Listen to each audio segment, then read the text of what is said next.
I did expect father figures to be one of these, oh, the boys, they're having some hijinks, look at them go movies, you know, just kind of puerile humor. And it absolutely is that. Okay. But also there is this air of sadness to the film, which I don't think was intended.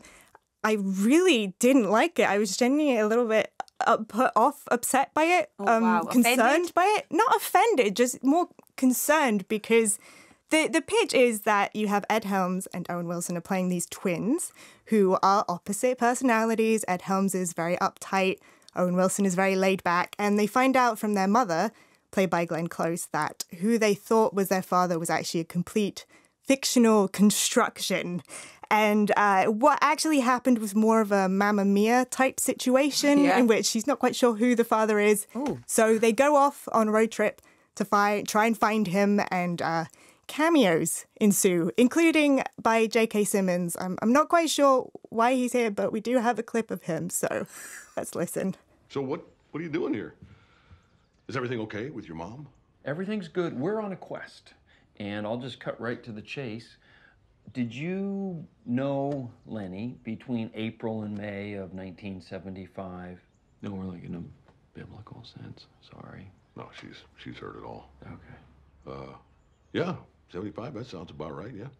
Why do you ask? We think we're your sons. Your boys. Me and Pete. You're our dad.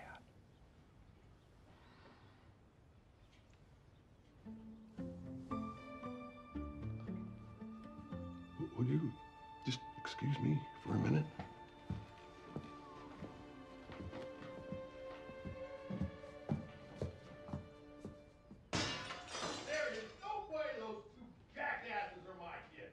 Wow. So, yeah, maybe you can't tell fully from that clip, but my issue is that Ed Helms' character in this film is not comedic, I don't think, at all.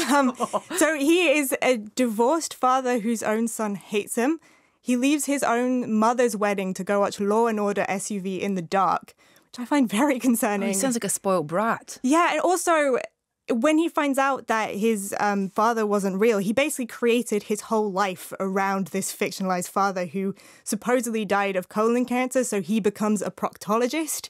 And like the realization that he's wasted his entire life is absolutely devastating to him. And so I just was not amused and more genuinely concerned for his well-being during this film, which I think, you know, this film has quite a few dark beats to it. There is a genuine moment in which it gets so sad that a character has to go, oh my God, this just got really sad. Like, that's the kind of vibe of this film, which I think can work in a lot of different comedic contexts, like more of a Little Miss Sunshine kind of thing. But it doesn't work with a film like this, in which really the only reason the film wants him to be a proctologist is so that they can make jokes about it.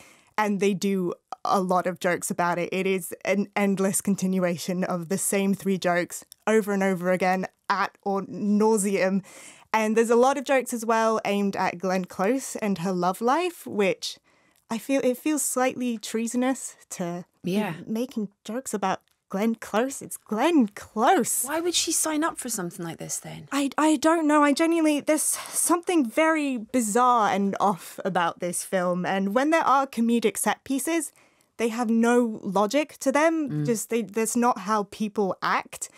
It's as if the people who wrote this are actually aliens who came to Earth and are trying to integrate into society by writing one of your human comedies.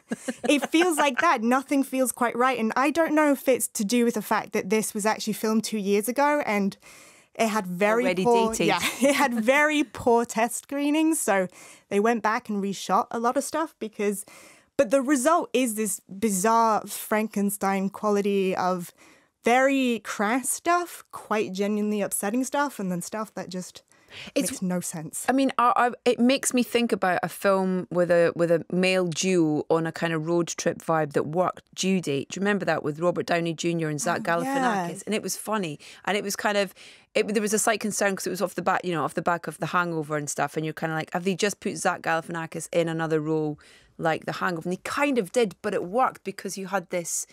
It didn't didn't rely on so much of that kind of gross out, really kind of predictableness to it. It had a bit of something to it. This just sounds like it's really predictable and dated. Yeah, and just odd. Just funny odd. at all? No. Oh gosh. Absolutely not. Not to any degree. I'm sorry. God. Okay. All right.